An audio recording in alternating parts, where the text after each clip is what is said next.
Something like a dime, yo, I don't want that makes me merciful. Some shit you never seen, some shit you never heard before. Every interaction with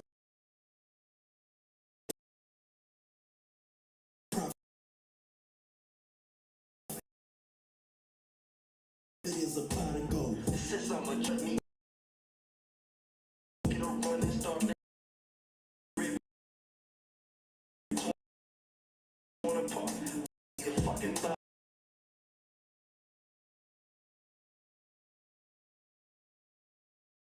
Out of the mud, did it without the drugs. Now they about to crush the old man. You oppress her to opposition for her off. Any bitch denied wisdom, run her off. Year round, we don't take the summers off. Evil more than fucking with the rich, you feeling somersault.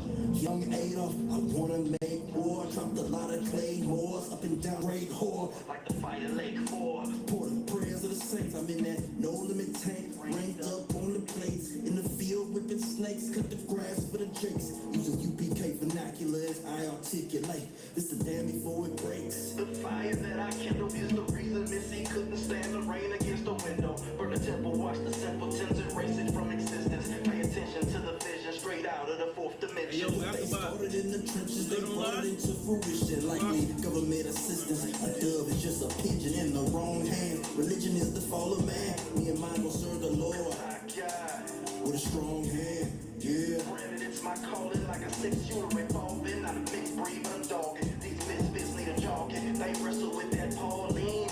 They vessels meant for watering, mind altering. I walks in like a boss. Pillar of the salt. Rip another claw. Linen nothing soft. By definition, you're the law. Forgot the nigga God. He said, there you cross. If not, I knock you. Clap it up. Christ. This is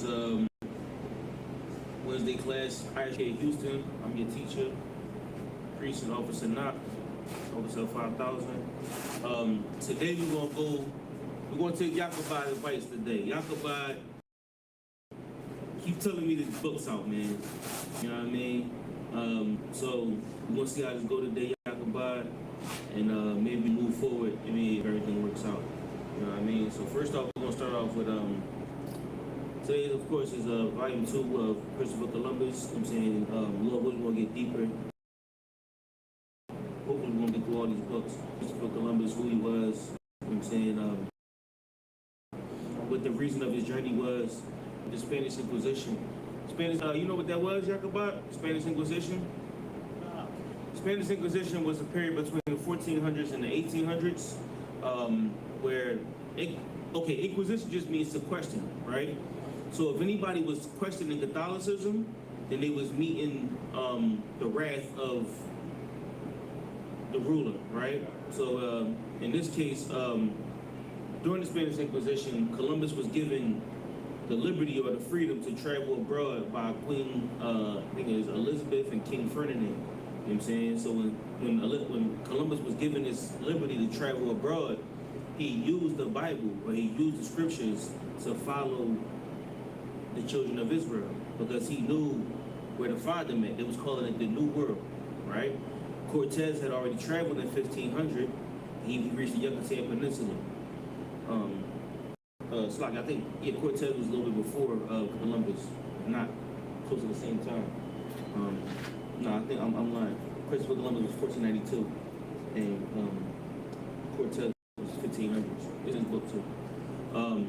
So they was given liberty to train. Spain was to travel was, and when they got to the New World, they met us here. So we're going to explain who they met. We're going to explain Christopher Columbus' mission, and get more in depth into what actually happened, because as blacks and Hispanics, we don't really know the story of Christopher Columbus really. You know what I mean? So any questions thus far?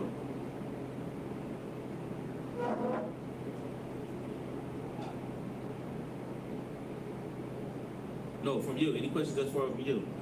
Yeah, online. I'm not. I mean, you can tell me if you got questions online, but all right. So we're gonna start out with 2nd Ezra 13 to 21.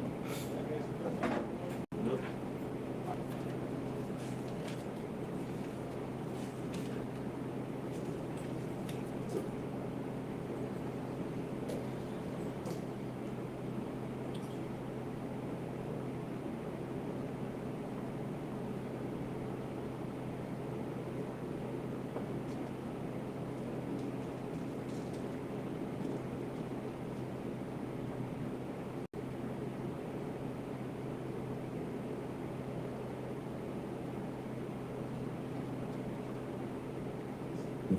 Second Ezra, chapter 13, verse 21. Start it. Let's just read 13 and 1 real quick. 13 and 1. In the Apocrypha. Interception, second, and the interpretation. 2nd Ezra 13. Start at verse 1. 13 verse 1? Yep. This is the book of 2nd Ezra, chapter 13, verse 1, in the Apocrypha.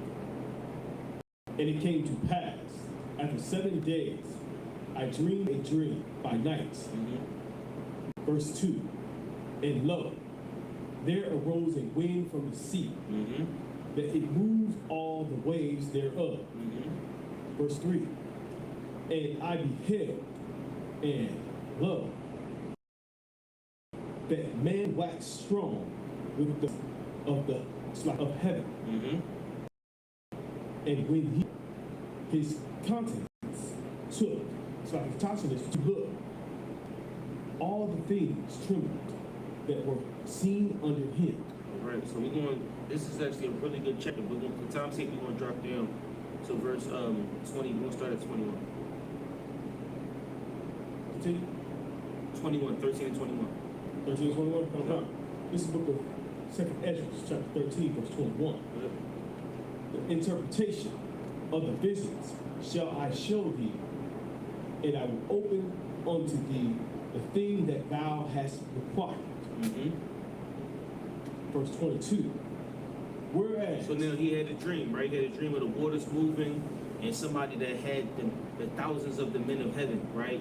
And his countenance was strong, right? So now this is an interpretation of the dream that he just had, right? So you can read about the dream earlier and everything that transpired. And then we're going to read about the interpretation of his dream. All right, keep going. Verse 22. Whereas thou hast spoken of them that are left behind. This is the interpretation. Yeah, this is about the men that were left behind. Right? Now, if you read the dream, you'll understand more about what he's saying right now, but we're going to get the interpretation of it. Go ahead. Verse 23. He that shall endure the peril in that time have kept himself. They that be fallen into danger are such as have works and faith towards the Almighty. Right, they that should endure the peril, which is the danger, right? In that time, have kept himself, right? It means keep. It means to keep up or to train, right? He's in good training. He's in good. He's. We got okay. When you train the dog, they call it the dog is in keep. You know what I'm saying? Like he that kept himself. You trained yourself. You worked on. He that kept himself. He that endured the pain and the dangers. He that kept himself, and they that be fallen into danger or such as had works and faith towards the Almighty. All right, let's keep going. Verse 24. Know this therefore, that they which be left behind are more blessed than they that be dead. Good. Verse 25. This is the meaning of the vision. Whereas thou sawest a man coming up from the midst of the sea. Verse 26. The same is he whom God kept a great vision, it's like a great season, Go ahead. which by his own self shall deliver his creature. Yeah. And he The shall, Lord, the Most High kept him for a season. He going to deliver his creature. Go ahead. and he shall order them that are left behind. Go ahead. Verse 27. And whereas sawest that out of his mouth there came as a blast of wind, and fire, and storm. All right. Verse 28. And that he held neither sword nor any instrument of war, but that the rushing in of him destroyed the whole multitude that came to subdue him. Go ahead. This is the interpretation. Keep going. You following us far? All right. So the dream was about us being destroyed, and a creature came to destroy us. He opened his mouth, and it was wind and fire that came out of his mouth. He destroyed the men that were left behind. Following us far? Go ahead. Verse 29. Behold, the days come when the Most High will begin to deliver them that are upon the earth. Verse 30. And he shall come to the astonishment of them that dwell on the earth. Go ahead. Verse 31. And one shall undertake the fight against another, one city against another, one place against another. And it's right before begin to be destroyed, right? Now, read that part again. Okay. And one shall undertake the fight against another, one city against another, Go ahead. one place against another, Go ahead. one people against another, Go ahead. and one realm against another. So it's going to be a fight. Everybody's going to be fighting one against another, right? Which is what took place during that time, right? Everybody was groveling for this land. Everybody was groveling for, the Spanish, the English. That's why you got places like Hispaniola, which is where Columbus landed, right? On one side of the island is the Spanish, on the other side of the same island is the French, right?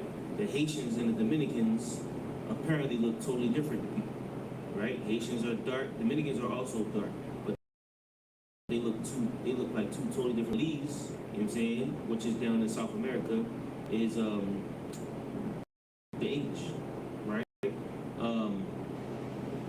Name, if I'm not mistaken, is one of them places down there that are English as well. What? So the people from Belize are not Israelites at all? People who Belize are Israelites, but they stay in Central America, but they look more like Benjamin. Okay, they look more like Benjamin. Right? Yeah, you go down to Nicaragua, it's a place called the Blue Fields, right? In those towns you got, or those countries you got the natives, the descendants of the slaves, and then some other type of people. You know what I'm saying? Like it's like different strands or different groups of people, right? Also remember, Black Americans was fleeing into Central America, or let's say Judah was fleeing into Central America during the time of slavery, right? So it's a mix of a lot of people down there, right? And that's when they went to war. It's called the Battle of Alamo, or the Mexican War, Mala Republic. And then it was broken up into those countries into what we know today: Nicaragua, El Salvador, Panama, Honduras, Costa Rica. I think that's it. But it was Guatemala Republic, and then Mexican Republic, and then America, right? So all this land, was a lot of fight, a lot of war in this land down there. You know what I'm saying? Even in South America, we came to America. We landed in the port of Spain, which today is known as close to Trinidad and Tobago. That was where we landed at for the most part, and then they just dispersed them out. New Orleans, Charleston, South Carolina, New York. You know what I mean? This where they had major ports, Houston. You know what I mean? So this land, the new world over here, was a bustling, booming trade, and everybody was fighting over it. You know what I'm saying? So they had triangular trade, which was why it all started from the beginning. It was trading rum for people, for crops. And it all come back to Europe, which was where the money was at, right? So, a lot of war, a lot of fighting going on during this time, right? Go ahead. Verse 32. And the time shall be when these things shall come to pass, and the signs shall happen which I showed thee before. And then shall my son be delivered. Be declared. It's like it. Be declared. It's like be declared. Whom thou showest, it's like who thou sawest as a man ascending. Now this is before Christ. Before Christ comes is going to be perils, it's going to be danger, it's going to be war, which is what we're going through today. We're still in this time right now. I'm saying we didn't get through this time yet. You know what I mean? It's still hell, it's still trouble, it's still pain, it's still crying, desolation. You know what I mean? Keep going. Verse 33. And when all the people hear his voice. And if that's heavy right there. Like we still suffering today. It's all coming to a head today when you get to World War III. World War III is the culmination of all these countries coming together, right? And that's the Most High trying to save us. Just regular niggas from the ghetto, you know what I'm saying? Niggas like me and you. This whole world war really is about the children of Israel. You know what I'm saying? It's about power. And everybody know who they have determines how powerful they are or what they have. Right? Go ahead. Every man shall in their own land lead the battle they have won against another. Verse 34. And an innumerable multitude shall be greater, Shall be gathered. together, as thou sawest them, willing to come. To overcome. So willing, sir, willing to come. Willing to it's like, go ahead. Willing to come and to overcome him by fight. Go ahead. Verse 35. But he shall stand up upon the top of the Mount Sinai. Verse 6. And Zion shall call, it's like Zion shall come and shall be showed to all men, Go ahead. being prepared in hills, Go ahead. like as thou showest, like the sawest, the hill graven without hands. Go ahead. Verse 37. And this is my son. My son shall the wicked imitations, it's like the wicked inventions of those nations. All right, let's stop there for a second, right? We'll come back to this, right? So, it's perils, it's fighting, it's destruction, and when that day comes, you're gonna see a man trying to come to destroy us, right? Well, one day we're gonna get somebody in the spirit of Christ that's willing to die for these people, that's gonna save the people of Israel, right? So we're gonna read about Christopher Columbus a little bit and his true intentions, right? Let's get what did Jerome be saying? Bobbity bobbity. Bobbity bobbity.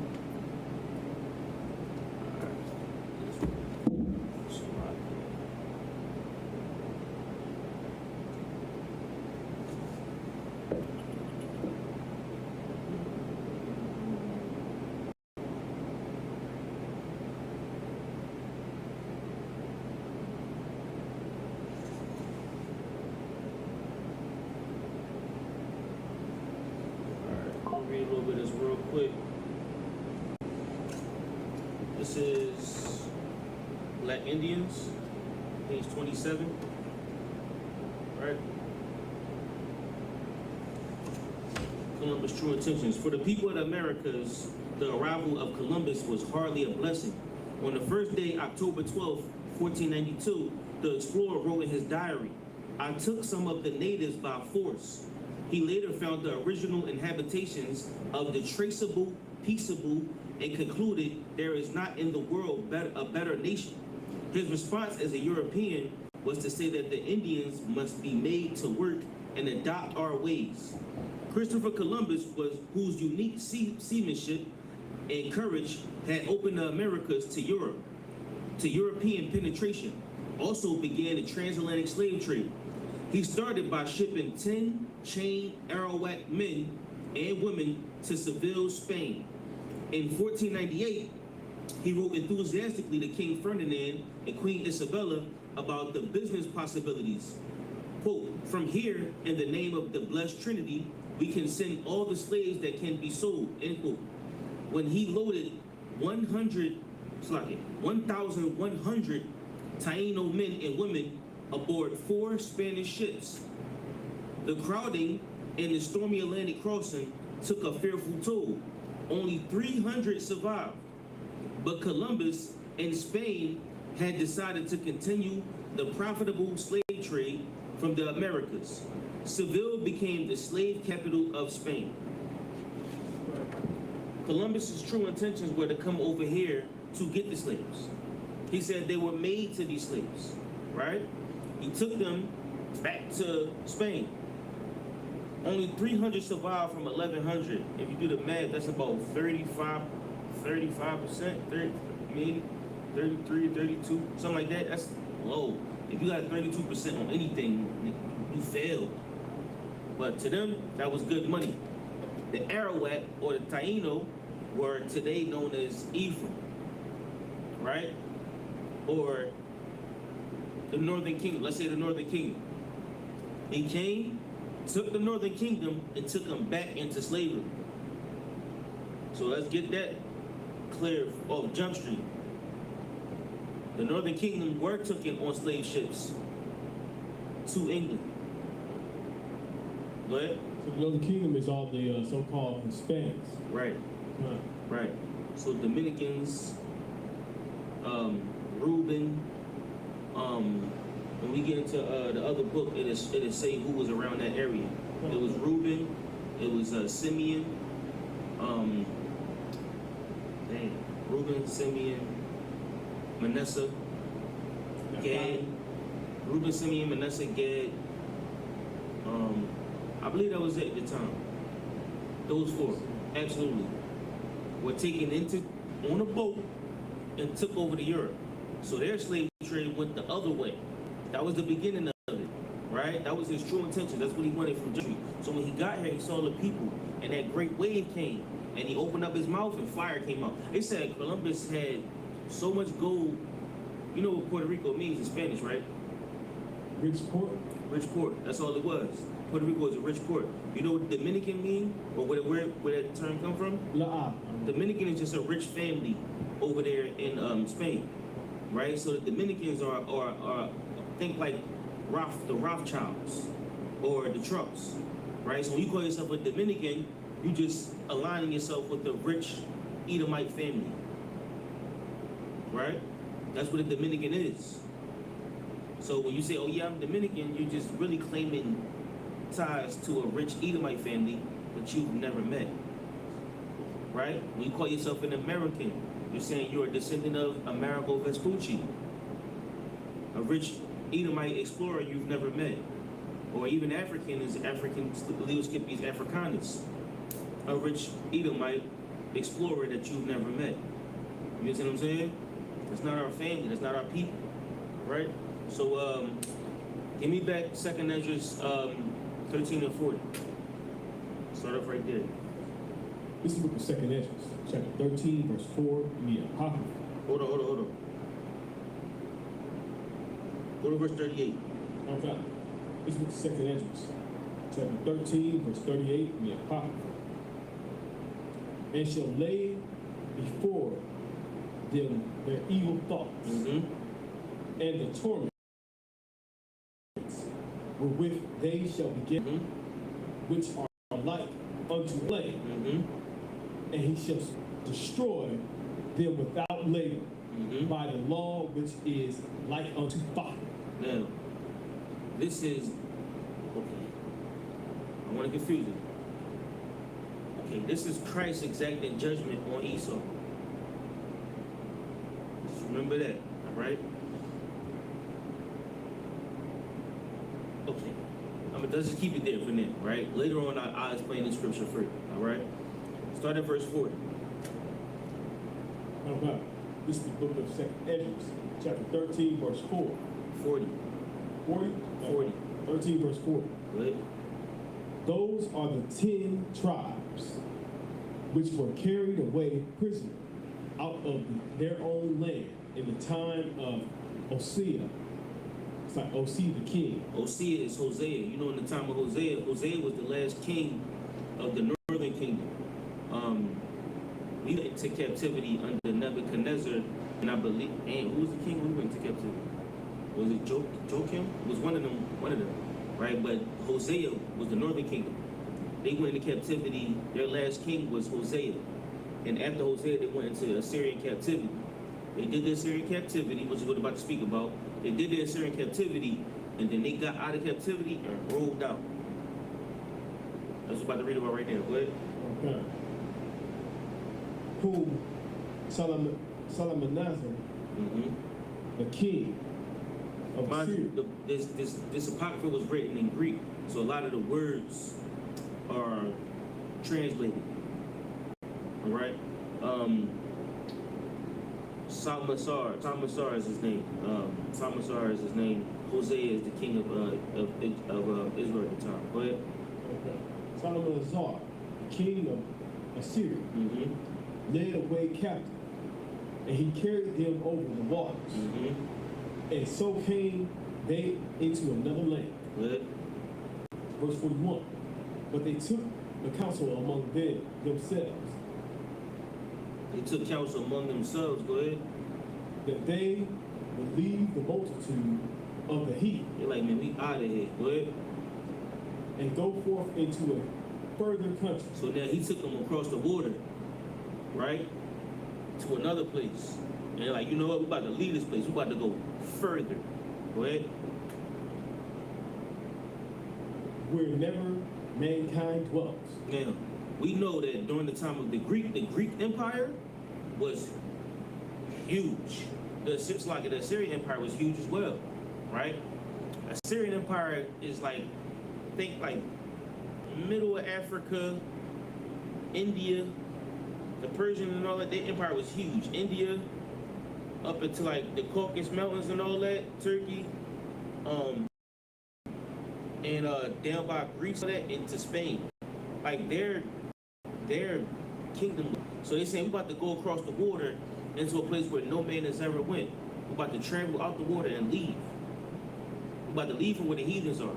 Now, mind you, during this time, it's about, say about what, like, I don't want to be too far off, but it's about 400 BC, 300 BC, somewhere around that time. I know Maccabees is around about 100 BC, so this is right before that, so it's around that time, 400 BC. All right, so they're like, we're gonna go where no man has ever went before. Yeah, about 300 BC. We're gonna go where no man has ever went before. Keep going. Verse 42. That they might there keep their statutes, which they never kept in their own land. So like, damn, we're gonna keep our statutes here, the statutes that we never kept in our own land. You know what I'm saying? They definitely can't keep them under the heathen. So that's why they get here and they get put, the totem pole, brother bear, the Native American custom with the, with the paint. War paint. And yeah, war paint. And the movies like Apocalypto. You know what I'm saying? Like, I don't know about the Apocalypto, where they was chasing them through the jungle. His name was Tiger, his name was Jaguar and all of that. And they was sacrificing them to the moon and all that. They came here and got wicked as hell. Nonetheless, right? And they entered into Euphrates by the narrow passes it's like the passages of the river. Yeah, go ahead. Verse 44, for the Most High then showed signs for them, and held still the flood. Then they were passed over. Verse 45. So the Most High held still for them, held still the flood, right? Think like hurricanes, right? He made sure they didn't drown out there.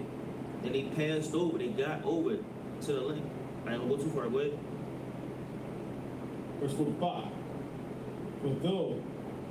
For through their country there was a great way to go, namely, of a year and a half. And the same region is called Arsarat. Arsarat, right? So they traveled over to that land, to a great country, and that same land was called Arsarat, which means the earth, right? Or a new land or a new earth. All right, let's get lost tribes and promised lands.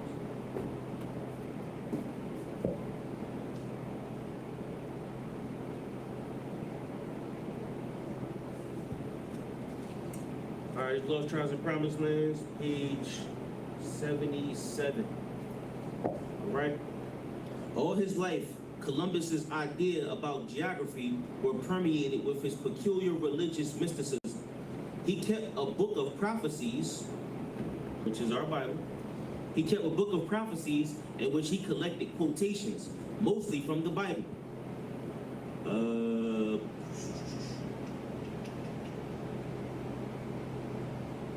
His personal copy still exists. Man, that's a good Christian Hilfian synthesis of the world geography is naming his citing his work. He said contains numerous notes of handwritten writing. Okay, let's get that. Dali was one of the writers who convinced the young Columbus that the western route to the Indies must be fairly short. Which is why he got there and thought he was going to India. Which is why he got there and called them the Indians. The word Indian just means savage, right?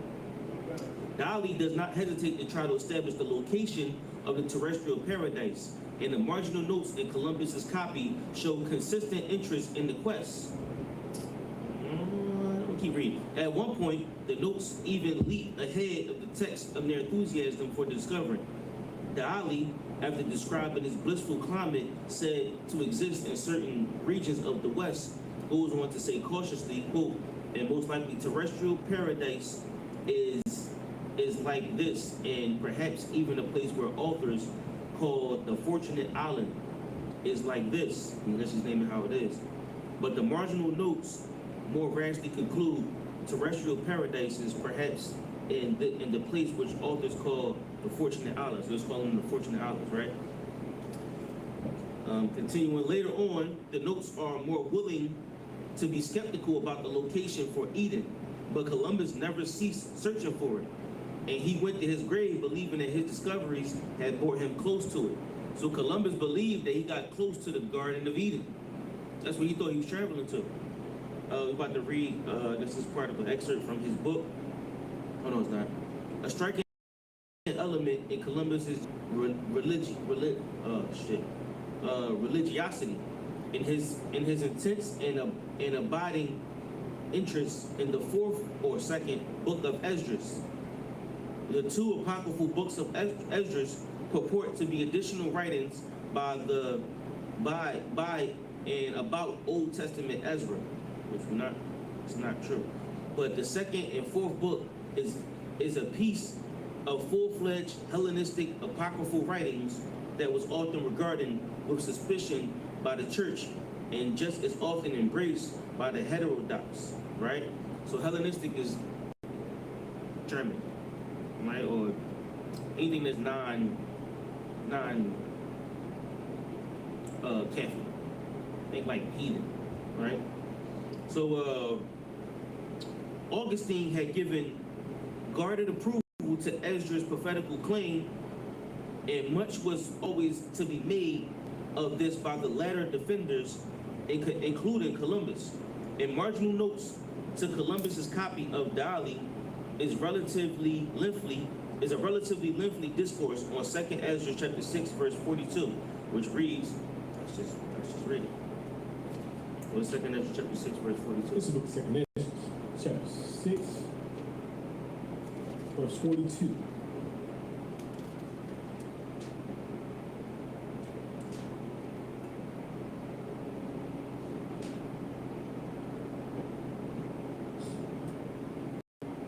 In the Apocrypha, upon the 3rd day, he commanded that the waters should be gathered in the 7th part of the earth. 6 parts have thou dried up and kept them to the intent that of these some be planted of God until might serve them. So they said there's 6 parts of the land, right? So like they said, it's 7 parts of the land. 6 parts is dried up. Today they consider 7 continents. 1 of them is frozen. 6 of them is dried up. So Columbus is reading these records and he's like, damn, there's more stuff out there. He's following these records. This is what the book is saying, right? So we're gonna say, this was often to be cited by Columbus, who argued that since only 1/7 of the world was water, a good deal more dry than yet was known, made to be discovered overseas.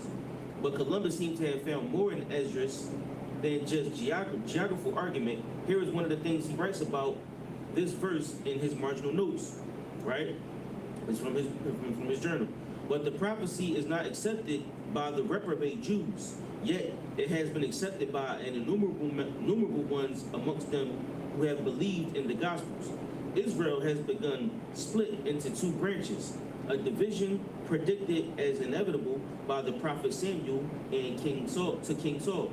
The reprobate Jews themselves hold Esdras as a canonical authority, meaning it can go in the Bible, right? So he's given Esdras. He's saying like, yo, Esdras is doing something. He's saying something. He's following our records. He take this book and go sell overseas. Got permission from his king and his queen to get money. Now he wasn't a good man. He wasn't like that bull. He probably was a criminal. You know what I'm saying? And so when they sent him over, they're like, yeah, go ahead. You know what I mean? He sailed overseas. They didn't think he would find nothing. But he started sending back all this money from Puerto Rico, all these slaves and all kind of stuff. Right? Now here it says, Esdras' interpretation of the peaceable multitude then goes on to say that the lost tribes entered into the Euphrates by a narrow passage of the river. Then they were able to ford because God stopped the flow of waters from them, and then traveled another 1.5 years to a region called Arsareth, parentheses, evidently a Greek corruption of a Hebrew word, Aratazah, which means another country. They jammed that word Aratazah up. There they were to remain until the latter time, which is now, right? So let's drop that. 92. So.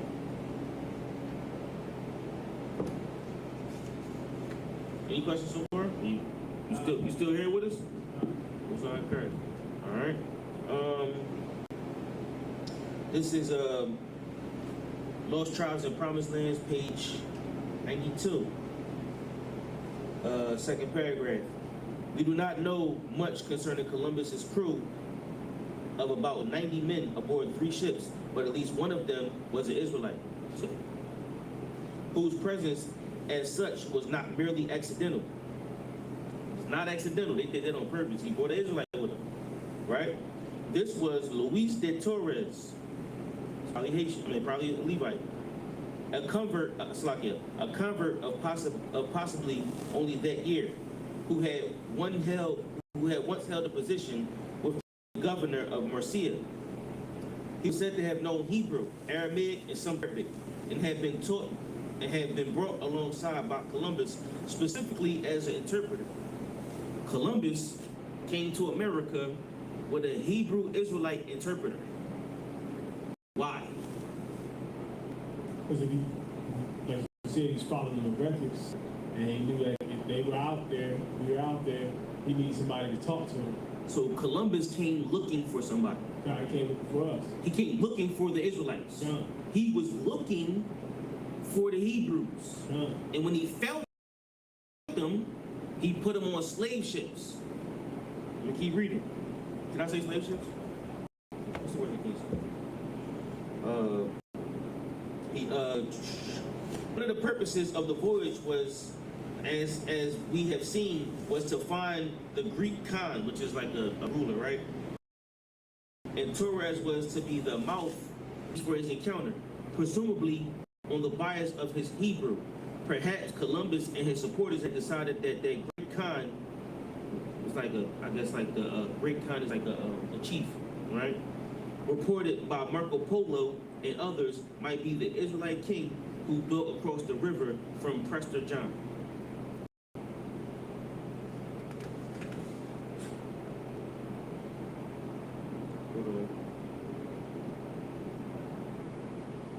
All right, one last thing he said.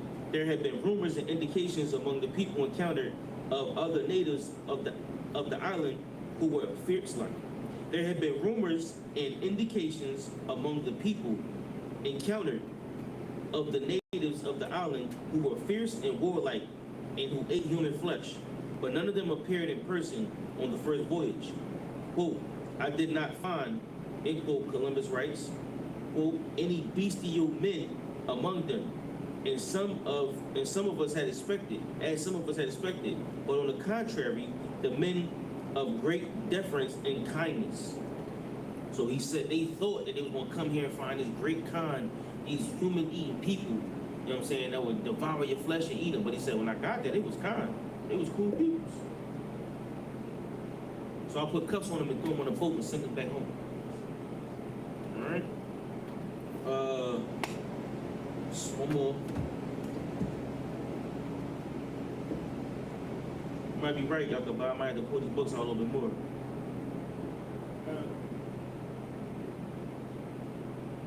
Right. This is Lost Tribes in the Promised Land, page 364. Right. This is another explorer.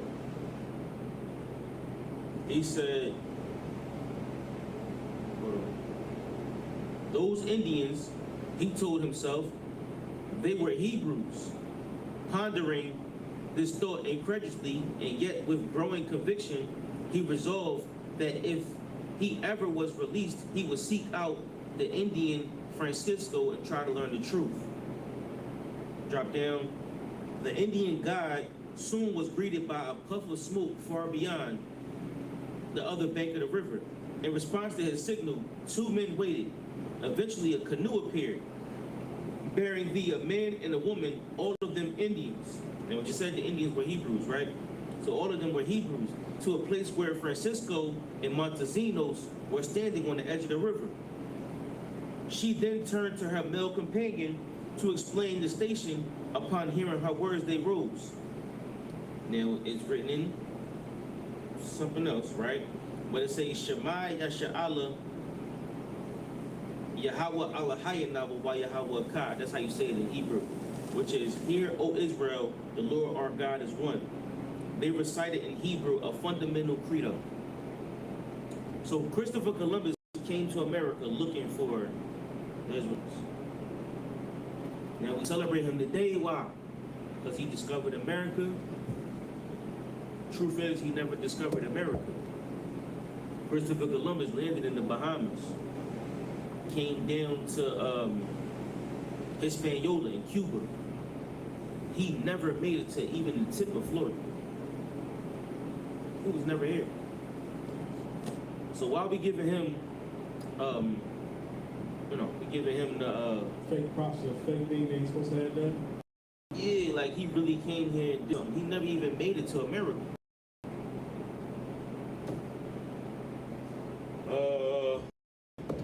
They gave him a sloppy, sir. They gave him a For something that he didn't need to do at all. Right, he did not make it to America. I'm gonna try to run through these a little bit faster. Starting the West, it's like it. This was Black Indians. I don't know if y'all can zoom in. This was Black Indian, that book. It's a couple editions of this book. This book is written by William Loring Katz. You gotta zoom in. They can zoom in on their phone. The second book we grabbed was Lost Tribes in the Promised Lands. I forget his body. Oh yeah, Ronald Sanders. Right. Right now we're about to read Star in the West. Right. We'll go to page 110.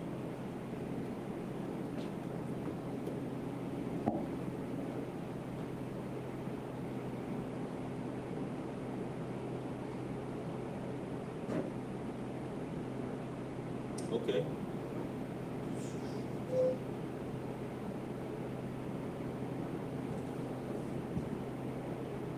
Now, when they got to America, you know, this was 1,600 years after we've been here. So, you know, we got all different type of sin, right? Different ways of trying to keep these laws, but just perverse versions of them, right? So, it's a good book too. I'm gonna just skip down to a certain part. This is the second paragraph. It say, our Southern Indians have also a tradition among them, which they firmly believe that of old time, their ancestors lived beyond the great river. Right? And then it said, it is said among their principals or beloved men, which is the chiefs, right, that they have it handed down from their ancestors. The book which the white people have was once theirs. That's what these Native Americans said. They said the book that y'all came with was our book. That's what our ancestors told us. Our ancestors said we came over that great river, and the book that you got in your hand is ours. Man, look, I'm gonna keep going. It said that on their way they came to a great river which they could not pass, when God dried up the waters and they passed over dry shod. They also said that their forefathers were possessed of an extraordinary divine spirit by which they foretold future events and controlled the common course of nature, and they transmitted their offsprings on conditions of them obeying the sacred laws. They did by those means bring down showers of plenty on the beloved people, but that this power for a long time past has entirely ceased. You know, this book is written, it's a copy of the book, so it's like choppy words, which the book goes on. He conversed with their beloved men who had never seen a white man before by the assistance of three different types of interpreters, right? Y'all just get the book. Star in the West, man. Page 111.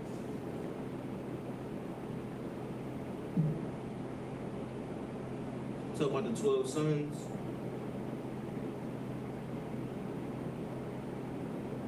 They offended the Great Spirit and made him angry, and he suffered white people to introduce spirituous liquors among them and made them drunk, stole a special gift of the Great Spirit from them, and by this means usurped power over them. And ever since, the Indian heads were under white people's feet. Good night. But that they must also have a tradition that the time would come when the Indians would regain the gift of the Great Spirit from the white people, and with their ancient powers, when the white people's heads will be under their Indians' feet. That's the Lord. That's the Lord. Native Americans knew who they were. The Spirit is in you. This ain't something that, you know what I mean, it's always going to be in you. Even 1,600 years removed from your ancestors, you know that book is ours. And they got us drunk. Right now, we under their boot. But one day, we'll regain that great power, and they'll be under our boot. Right? We're going to get this book real quick. It's called The Riddle and Rediscovery of the Lost Civilization, Maya, let's call it Maya Civilization, by Charles Gallenkamp. Right? This book is heavy. This book is heavy. I'll read a little bit.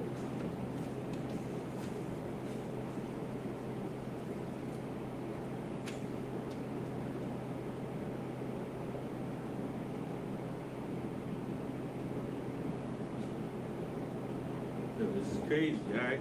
So I get so much in here. I know we only got 2 hours to get there, but it's just so much in here. So,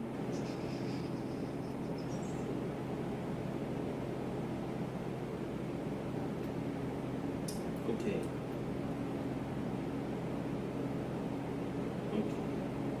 Start here.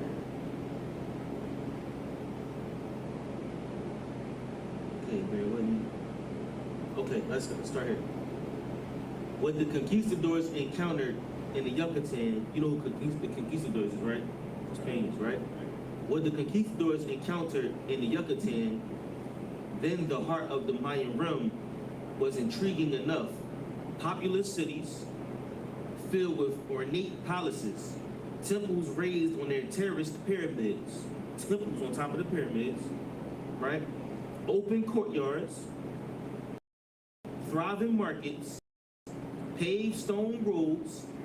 They were met by priests bedecked in jaguar skin skirts, bright feathered capes, elaborate ornate headdresses or headpieces, and jewelry made of jade, gold, and tortoiseshell. On the battlefield, Spaniards forced hordes of lavished arrayed warriors outfitted with cotton armor, leather, and tortoiseshell shields, plumed banners, laced bows and arrows, obscene tips, clubs, astounded by these wondrous sights. A famous chronicler, Diaz, commented, quote, "We felt well contented at having discovered such a country," right? So they was like, damn, they got clubs with jade on them, and I'm gonna get down to the point that even blew my mind. I don't know if I passed it yet, but in here it said they were so advanced they had breath mints. They had breath mints.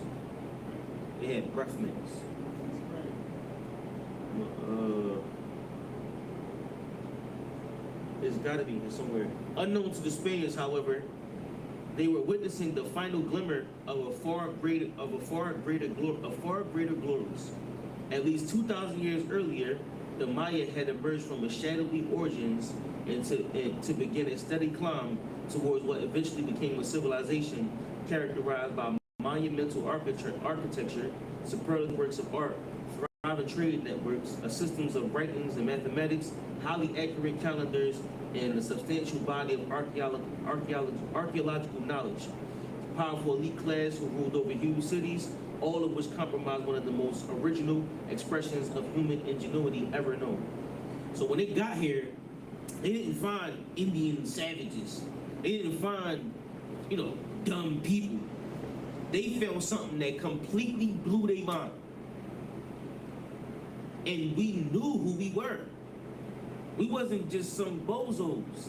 They'll tell you, when we got here, they didn't know how to make a plate, or the Pilgrims was doing A, B, and C, and they helped them, take care of them and do some corn. No. When they got to America, it was perfect. Now I'm gonna give you a little bit of tidbit, right? The Mormons believe that they are those 10 tribes. That's what the Mormons say. And the Mormons believe that they come from those tribes. One guy named, I guess his name was Mormon back then, was around, and then somebody in 1800s had a dream. They wrote a book, and they lost the book. And then somebody in the 1800s had a dream about the book, and then he rewrote the book. And that's the Book of the Mormons. So if you ask them about who they were or who they are, they'll say, yeah, I'm from the tribe of Naphtali. They'll just name one of the northern tribes because they believe they from them 10 tribes. The Mormons think that they're the northern tribes. And again, that's Esau stealing your culture. Right? One more book. Well, not one more, but let's go here.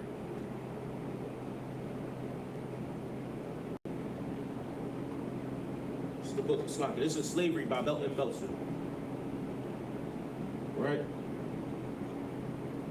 Book called Slavery by Melton Meltzer. We're on part 2. Check page, part 2, page 90.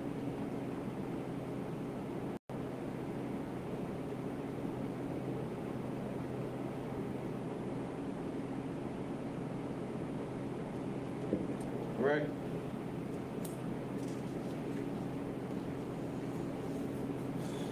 This is chapter 8, Sugar Island. It was Spanish policy to send poor whites home to colonize islands. So it's like it was Spanish policy. Remember we talked about the Inquisition earlier, right? It was Spanish policy to send poor whites from home to colonize the island. So they were telling you who Columbus was. It was policy to send poor whites from here, from Spain, to colonize them islands over there, which they called the Fortunate Islands, right? But they were mainly soldiers, not peasants or workers, right? So it's telling you who Columbus was. The colonists tried to spare themselves from hard labor by placing the heaviest burdens on the enslaved Indians, right? So when they get there and they see everything that they want, they put the burdens on the Indians or the people that was already there. They just make them work, right? When the Spaniards discovered enough gold in Cuba to make mining profitable, mine rock, but they've never seen it before. Find this rock right here. They're like, dang, look at this. Put this on my neck. Or we could burn this and make jewelry out of it, right? Now, gold was heavy because Solomon had gold. Everybody knew what gold was, but gold is just a rock. So they find it in Cuba. Mining it, boom, right? Well, the Spaniards, to us, it was just rocks. And we wear it. It was fly to us, but it had no value. It wasn't what they valued it. Like, how much does microphone cost? Yeah, huh? Like $56, right? But you might take it to a place that had no microphone, and you can charge them $1,000 for it, right? So, to us, it's just gold. But to them, it was gold, right? So when the Spaniards discovered enough gold in Cuba to make mining profitable, they forced the Indians into mines. Stunned by the ferocity of the Spaniards' hunt for gold, the Indians thought the strangers worshipped the metal as a supernatural power. The semi-nomadic people were not conditioned to such a toil. Unable to withstand it, they succumbed easily to European epidemics that swept the islands. The Indians died off in great numbers. They worked us to death. They came here with intentions on enslaving us and working us to death. And it's so heavy because they still do it today. That's the mind of our oppressor. Our oppressor just wants you to work for him until you die. And when you die, guess what? The next wave of men come in. And then they keep working and working and working. And that's how they have a great kingdom. When they got here and saw what we had, they said, oh man, I know these people will make us rich. They saw how we are. They saw who we are. They knew who we were. And they said, man, look, when we got there and met them Hebrew Israelites, bro, it was something else. I'm gonna send 1,000 of them back. But we're not used to working for you. We're not used to digging your gold mines. We're not used to working 8-hour, 9-hour, 10-hour days, 52 weeks out of the year and get 1 week vacation, get 2 days out of the week to rest, work 8 hours and spend what? 8, sleep another 8 and spend what? 4 with our family? We're not used to that, man. We're not used to no PTOs and no sick days, and you know what I'm saying? We're not used to working until you're 65 and barely retiring because you might die. That. And so we die off because it's not who we are. But it's Esau's way of putting his kingdom on us, pushing his society on us. and we can't adjust to it. That's why we got diabetes and high blood pressure. That's why we got gout. That's why we dehydrated. That's why we delirious and so many different sicknesses, right?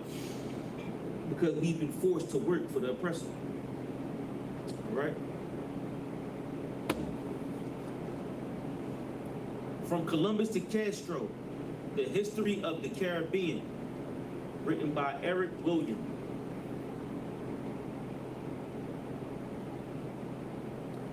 Right? Go to page 31.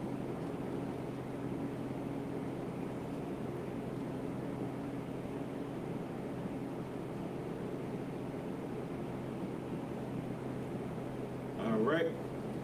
This is page 31, first full paragraph. Colombian had sailed to Guinea in the Portuguese merchant marine and had acquired a personal experience of the slave trade. So now he sailed to Guinea, he sailed to those islands, right? In the Portuguese merchant marine, right? And had acquired a personal experience of the slave trade, so he knew what it's about. He sailed to Africa first, so he knew about slaves, right? His long residence in Portugal and his years in Spain had given him also a familiarity with slavery and Negro slavery. Once he arrived in the West Indies, or what he thought was the West Indies, therefore he naturally turned his attention to instituting both a slave trade and slavery. So he came here like, I'm gonna enslave them and then group them and send them back up to England or to Spain. That's why he said Seville became the slave capital of Spain. All right. Therefore, he naturally turns attention to gold as the Spaniards recognized. Gold as the Spaniards recognized did not grow in trees. They needed labor. The discovery of gold and the introduction of sugar tried also to provide the solution to the labor problem. He tried also to provide a solution to the labor problem. On his very first encounter with the Indians on October 12, 1942, he recorded ominously in his journal, they should be servants and intelligent, for I observed that they quickly took in what I said to them. He considered them timid and unwarlike, ignorant of Spanish weapons. 10,000 of them would not stand up before 10 Spaniards. Right? Who was I? And he was of the opinion that with a small force at his disposal, he could overrun all of the island without opposition. So that, he continued, they are good to be ordered about, to work, to sow, and to do all that may be necessary.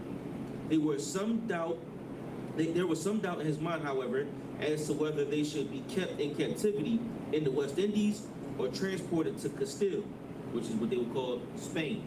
They call Castilian Spanish is from Spain, right? Transported back to Spain. He decided to take a few over to Spain to teach them the language.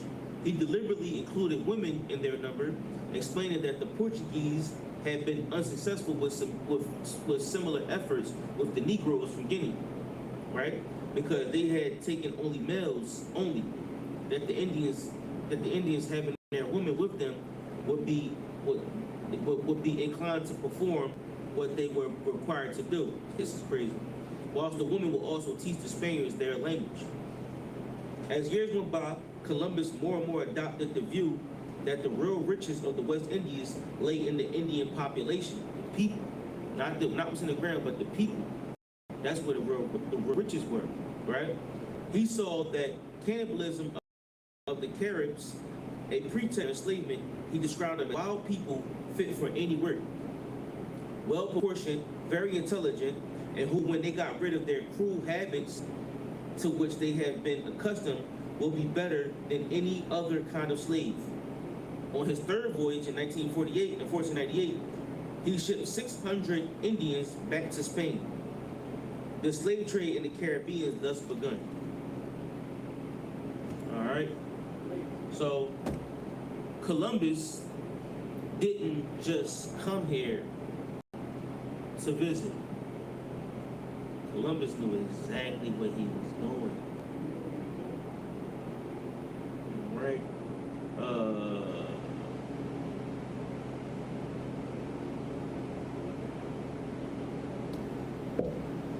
something else in there too.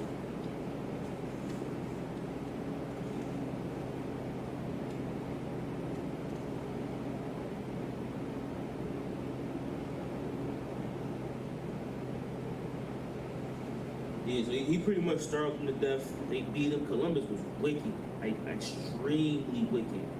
When he got here, they said we was playing marbles with diamonds. You hear me? We was playing marbles with diamonds.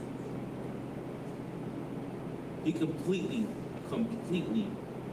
destroyed the Caribbean.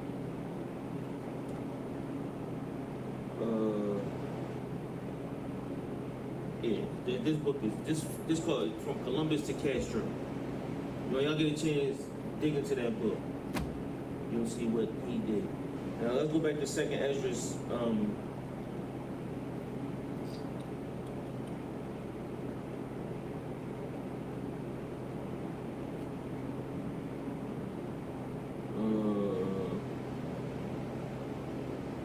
What time is it?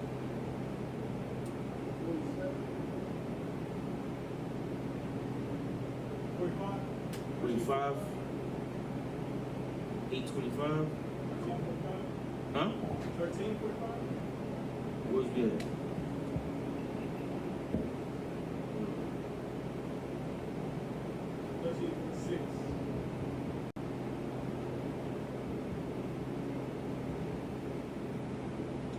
Hold on.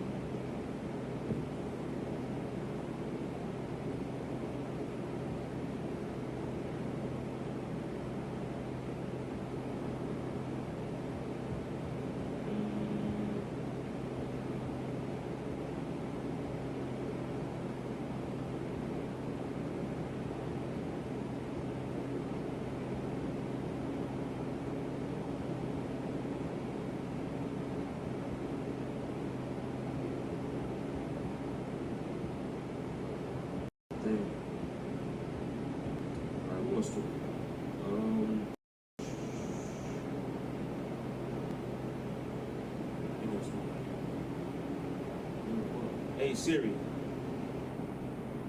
what does conquistador mean?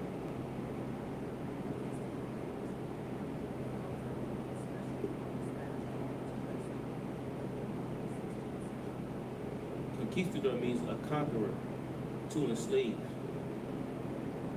So, the Spanish were the enslavers. If you Hispanic, you suffered the same type of trauma that the brothers right beside you suffered. And to make it even worse, today they travel from Central and Middle America, South America, here, which is no different than our Underground Railroad. You'll see them run through the desert for days, running from Esau. No food, no water, no clothes. Trying to find the abolitionists, somebody willing to break the law to help them. They take trains, they take buses, they get robbed, they get sent back to slavery, right? Our Hispanic brothers live the same life we live, but are so quick to dismiss it, right? The Lord is coming to free us of all of that. It's like Christ is coming back to free us of all of that, right? When the Lord finally say, you know what, we're done. We're done putting them through hell. The punishment is over. Y'all go ahead and get them out of there. When that day come, he's coming back to exact justice on what people done to the blacks and Hispanics. And it sounds so, how can I put it? When I first heard it, I was like, huh? You know what I'm saying? But my time in the truth is it time and time again. You know what I mean? That's the only reason I can sit up here and say what I say, because I've seen it. I've studied it and understand it. These my books, you know what I'm saying? Like, we went through these books over and over again. Read these books over and over again. You saw the run? I had to find the knowledge for myself. Found it and realized that the Hispanics and the blacks are the same people. Columbus knew what he was doing. And guess who else knew what they was doing? people that came to Guinea. They called them the Negroes, or the niggers, which just mean black in Latin. N-I-G-E-R, or niggers, means black in Latin. So you had the blacks on this side, and they went over there with the Hebrew interpreters, and they came on this side with the Hebrew interpreters. And they knew what they was doing. For so long, we've been one nation to them, but to us, we've been separate nations. Ephraim and Judah, Samaria and Jerusalem, niggas, things, black and Hispanic. For so long, we've been two separate nations, but everybody else sees us as one. We've been one nation all along, and everybody knows except for us. Let's get Deuteronomy 28:49. Matter of fact, limitations. Let's put limitations. Limitations 5 and 12. 5 and 12.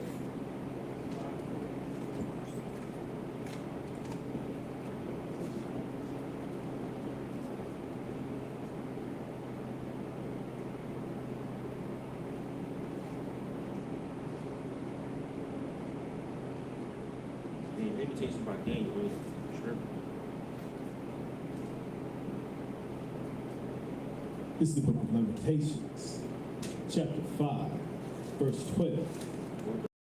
Limitations 5. Good. Princes are hanged up by their hand. The face of elders were not humble. Yeah, we Slap hung me up. today. Yeah, I wish I had, dang, you know what, I didn't even get to this book. There's 2 more books I got. Maybe I could get a little bit more into them. Remember this. All right, so, start at,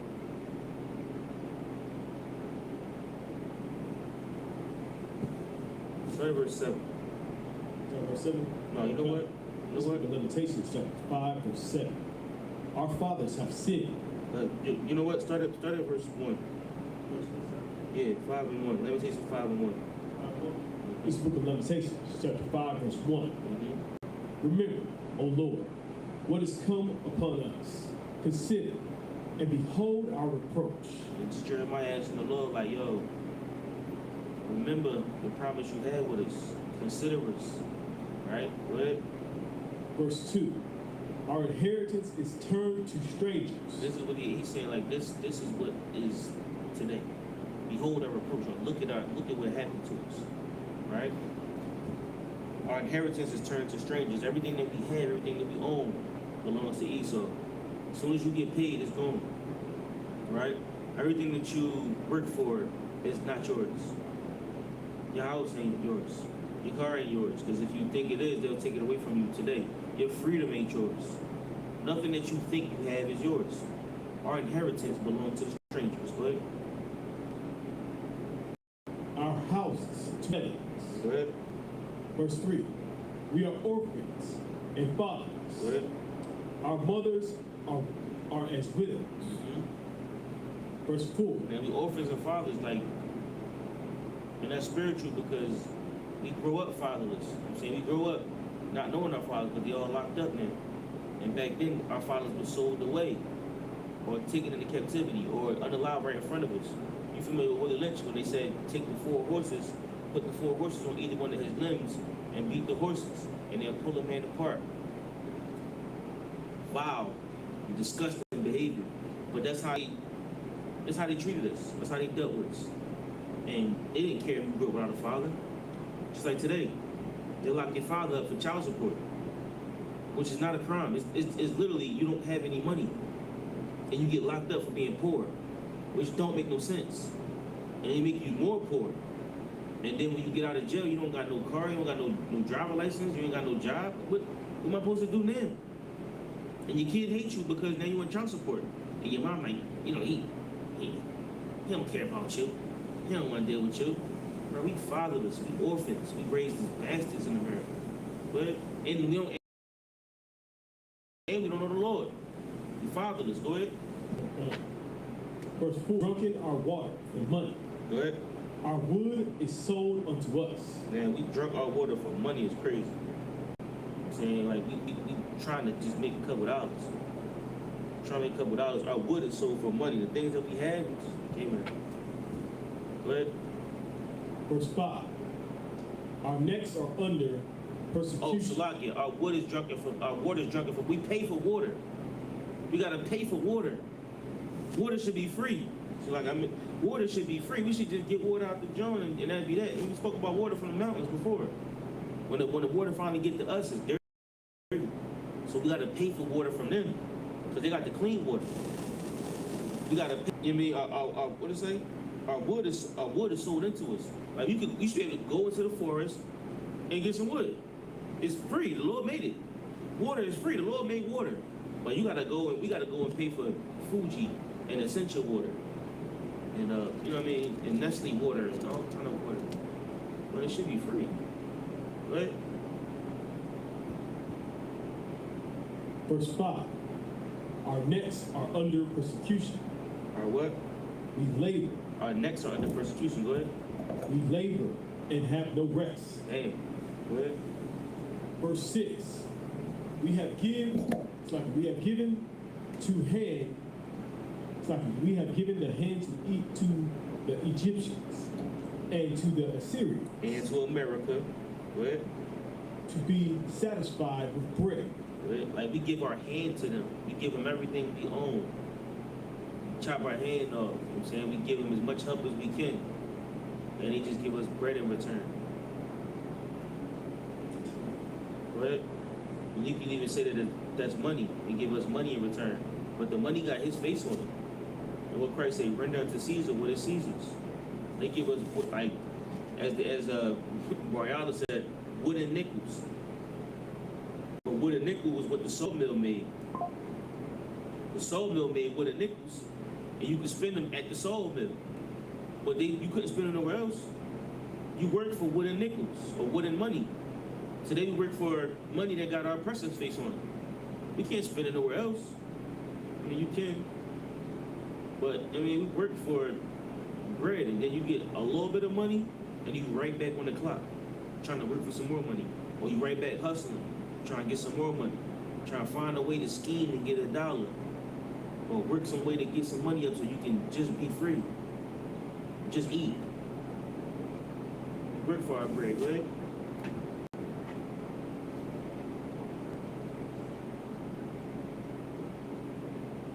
Verse 7. Our fathers have sinned and are not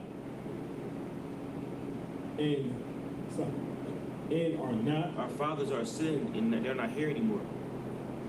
They gone. They sinned and they're gone now. But go ahead.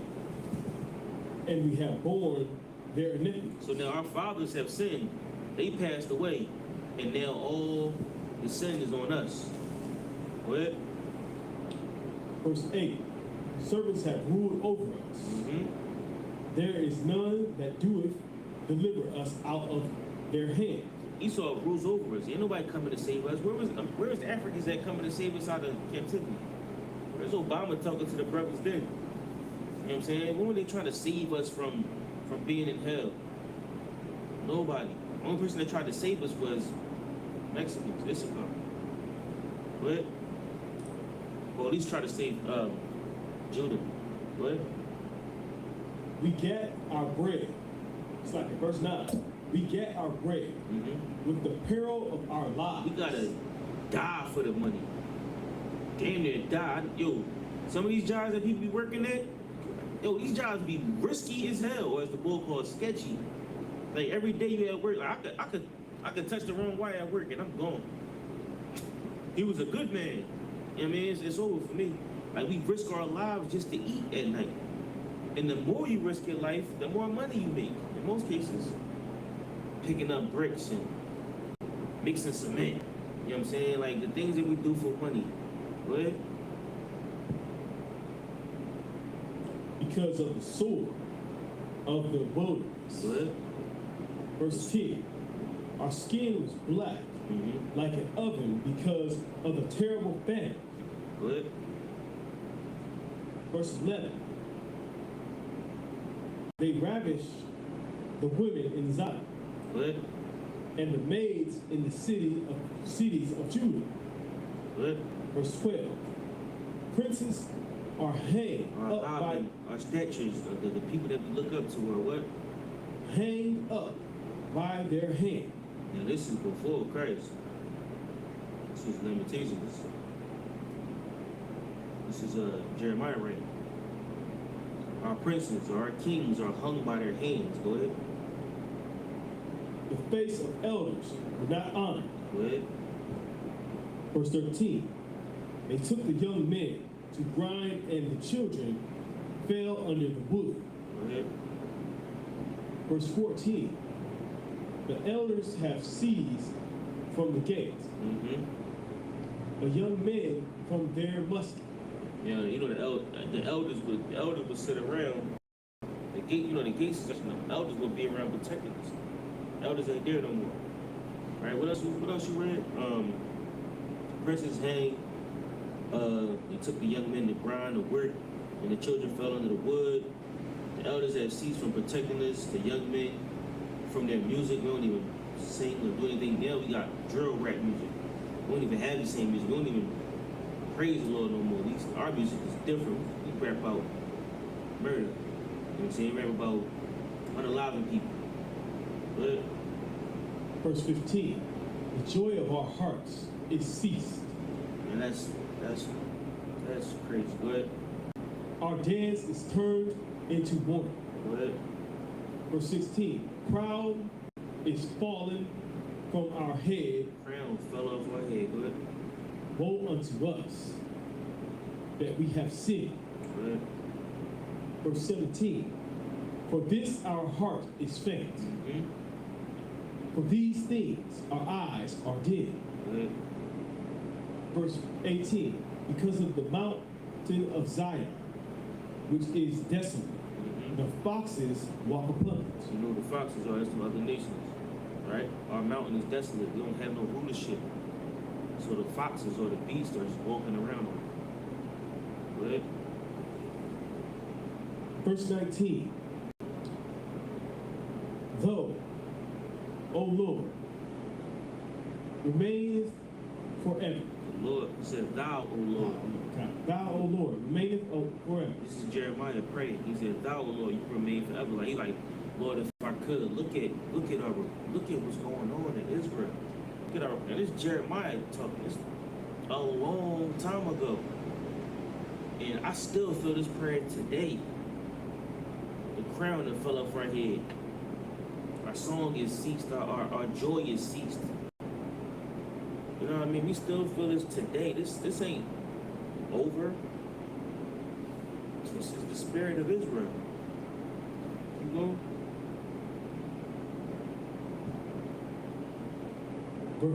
Sorry. Thy throne from generation to generation. Good. Verse 20. Wherefore doest thou forget us forever and forsake us so long time? Listen, Lord, why we gotta be here so long? Why we gotta be in hell and captivity so long? Go ahead. Verse 21. Turn thou us unto thee, Make us go back to you. Go ahead. O Lord, and we shall be turned. Renew our days as of old. Verse 22. But thou hast utterly rejected us. Thou art worthy wroth against us. It's like thou art very wroth against us. Yeah. All right, we'll go back to these books real quick. We're in the class net note.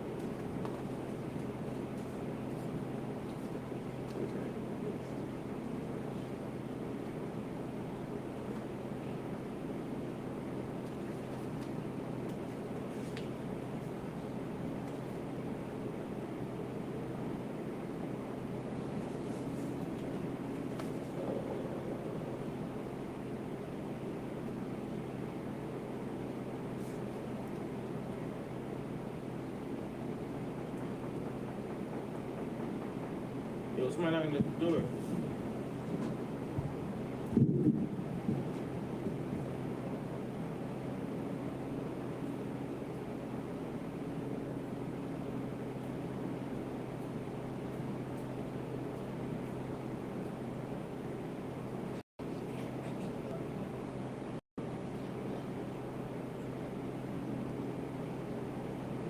What's up, sis?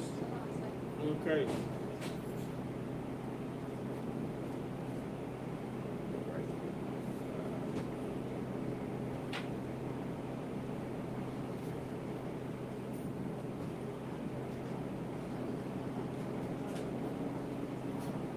All right. This is called Christopher Columbus and the participation of the Jews in the Spanish and Portuguese discoveries, right?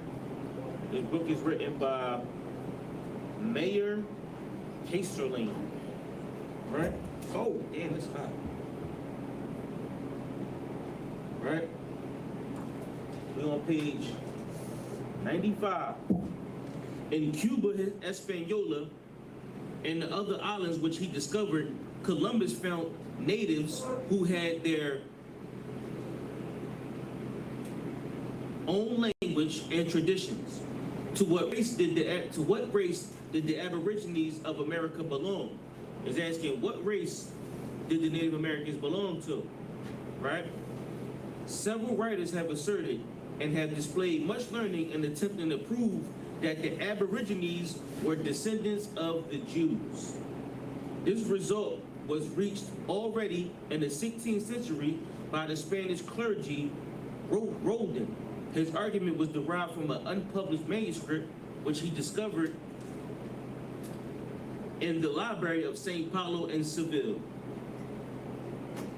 which is where Columbus is, right?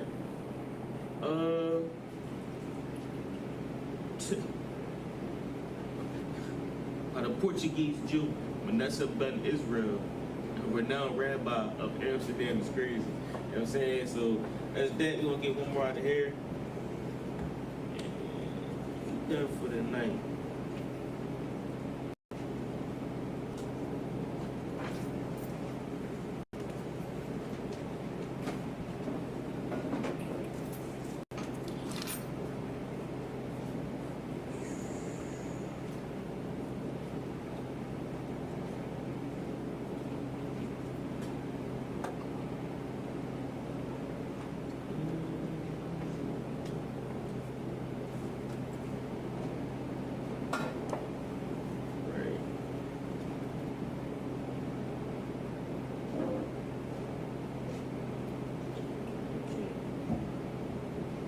All right, this is a long John, but pretty much it's in. Okay, let's read the beginning.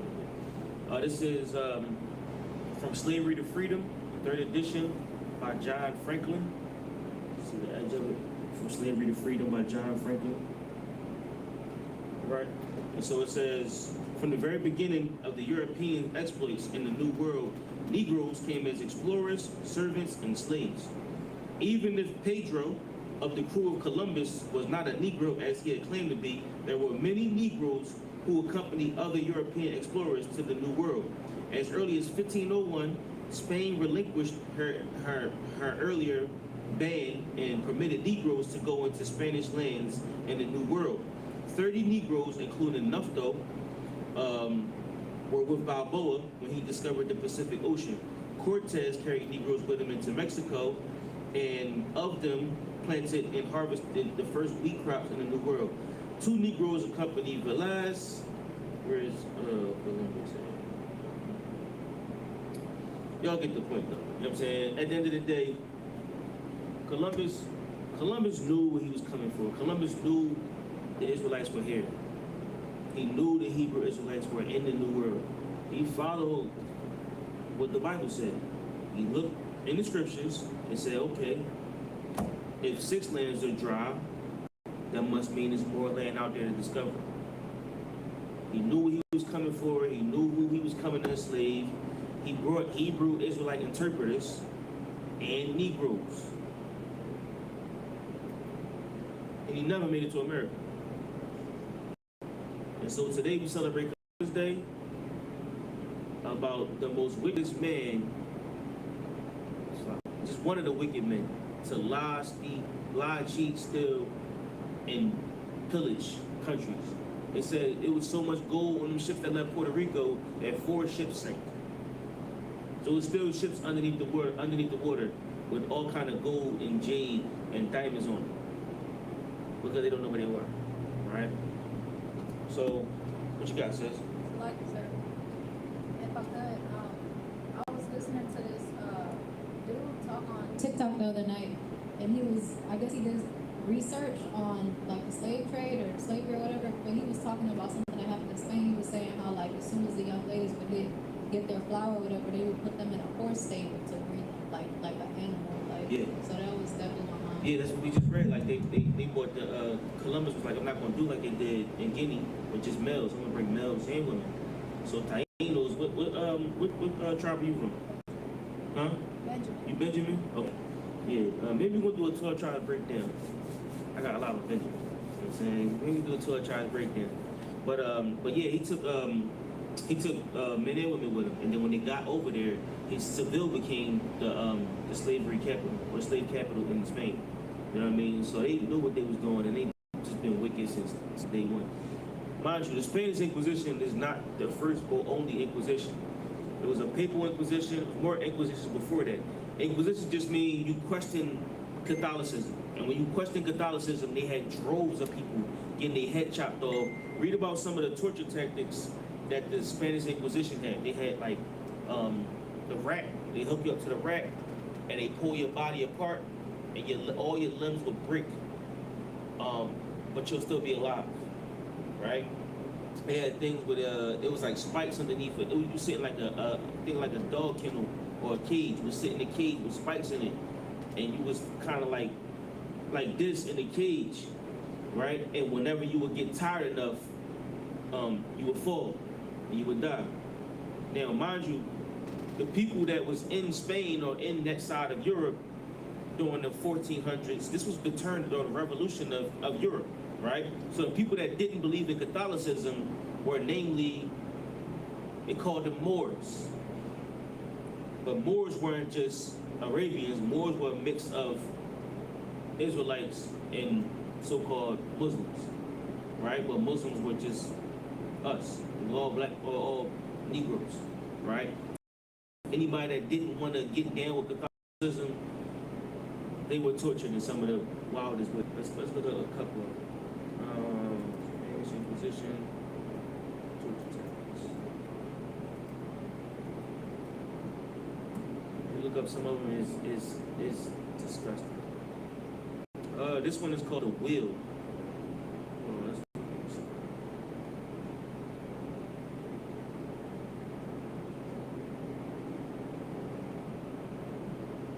Same king, King Ferdinand and Queen Isabella, same king and queen.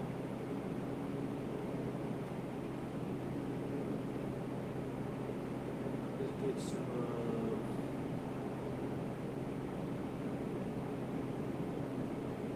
They got this dude on a wheel, and they spinning the wheel. You know what I'm saying? They got him on the wheel, and they spinning it.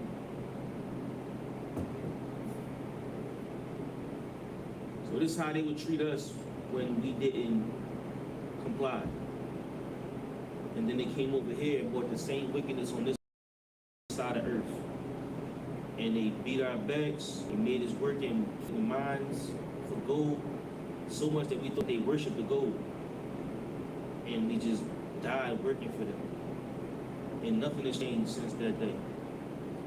We're here today working for them until we die. You know what I'm saying? You turn 65 and you can retire and you die 3 years later. You know what I'm saying? Work all week for 2 days off.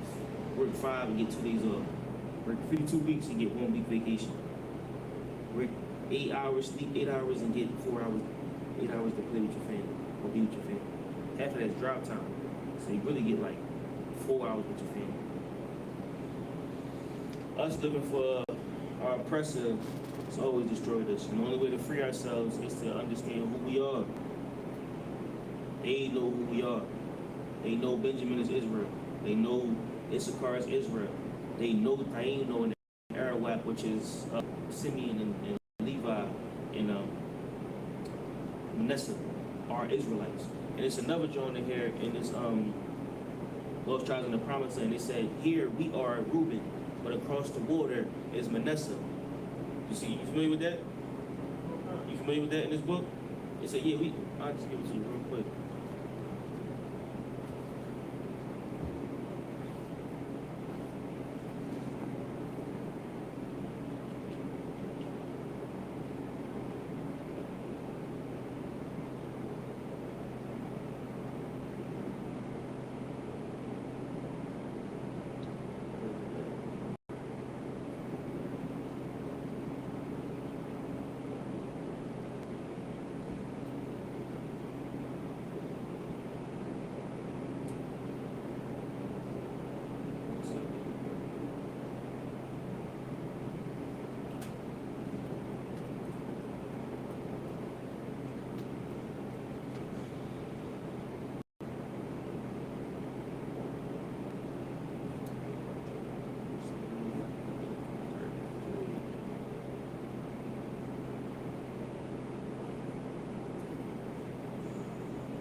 right now, but I will find it. It's in here.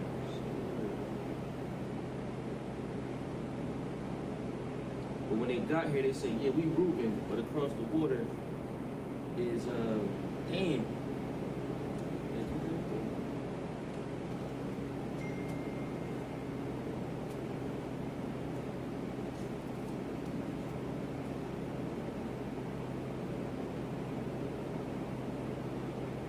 And they said, we Reuben and Joseph is nearby, but Joseph is across the water, and Gad is up that way. Like everybody knew who Israel was back then. It's not a secret. You know what I'm saying? But today they've done so great at wiping our history out.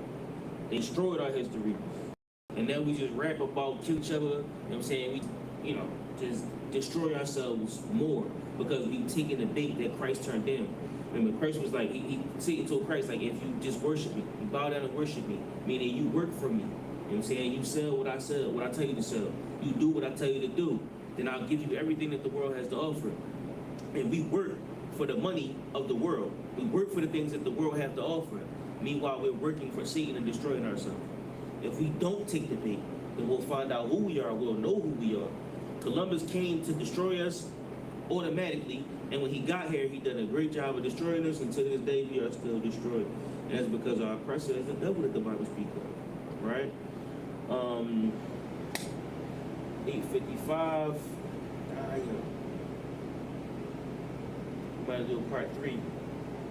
Talk about. Might do a part 3. All right. Any questions in the room? Comments? Not a question, but at Wheeler you had shoulders that they was doing the torture tours. I didn't even show you. I ain't show you nothing. It was on the picture. Yeah. They used to like roll us in the water. You know what I'm saying? They roll us in the water, hold us down in the water, and then roll us back up. So they basically rounded us and roll us back up, and they ask us the questions. They rolled us back down. Yeah. That's what they did. That's what that wheel was used for.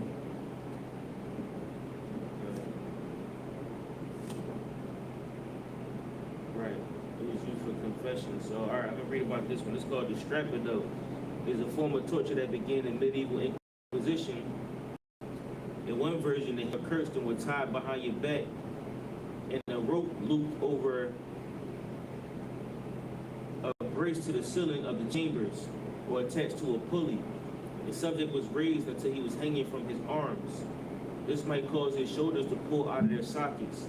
Sometimes the torturers added a series of drops jerking to the subject up and down. Weights could be added to their ankles or feet to make the hanging more painful. This is the rack. The rack was another well-known torture method associated with the Inquisition. The subject had his hands and feet tied or chained to a roller on both sides or both ends of a wooden or metal frame. The torturer turned the rollers with the handle, which pulled the chains of rope in increments and stretched the subject's joints, often until they dislocated. If the torturer continued turning and rolling, the accused's arms and legs could be torn off. Simply seeing someone else being tortured on the rack was enough to make another person confess. I mean, there's so many of them. But it's not the worst one. The water one is bad too. But mind you, this went on for 400 years, from the 1400s to the 1800s. 400 years. 4 years. And that was one Inquisition. That was the Spanish Inquisition. You had the Papal Inquisition before that. And all it is you saying something about Catholicism. Or I thought you said something about Catholicism. And then they would glare to you to make you confess or to make you say Jesus is your Lord and Savior. So, that being said, pass out the priest and officer.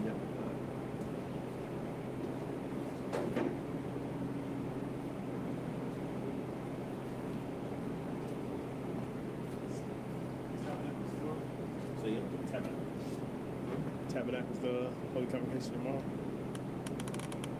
Holy Convocation tomorrow. Tabernacle.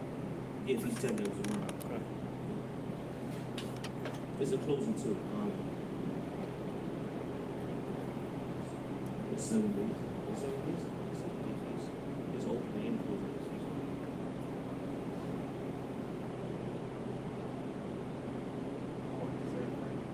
Yeah, so it's opening this week, tomorrow, and it's a closing next week. No, it's 24th. Yeah. Okay. Water service. We are the Israelite School of Universal Practical Knowledge. Started on 1 West, 125th Street, Harlem, New York. Rule for new brother or sister. When a new brother or sister comes into the school, they are off limits for 6 months. They are to be saluted only. They are here to share themselves with the world. If they need transportation, the teacher will arrange it.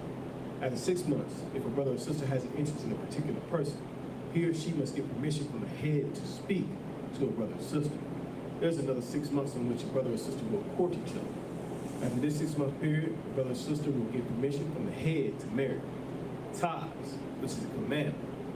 The book of Numbers, chapter 18, verses 21. The book of Malachi, chapter 3, verses 8 through 10. Ma'asharah, which means 10th in the Hebrew. 10% of every penny of any increase the Lord gives you.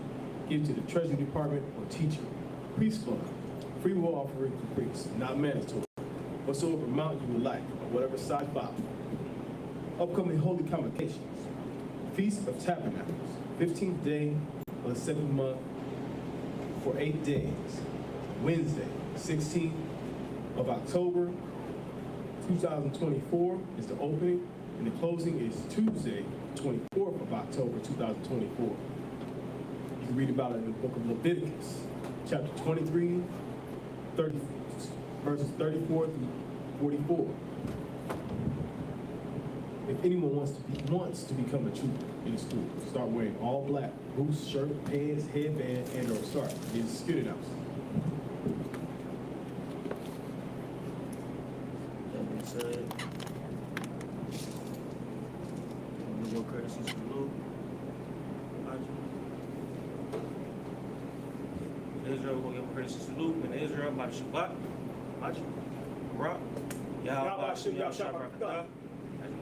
Sorry.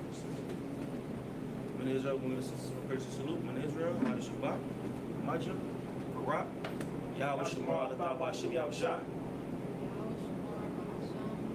Yahweh, Shamar, Alatah, Ba'ashem, Yahweh, Ajmatah, blessings.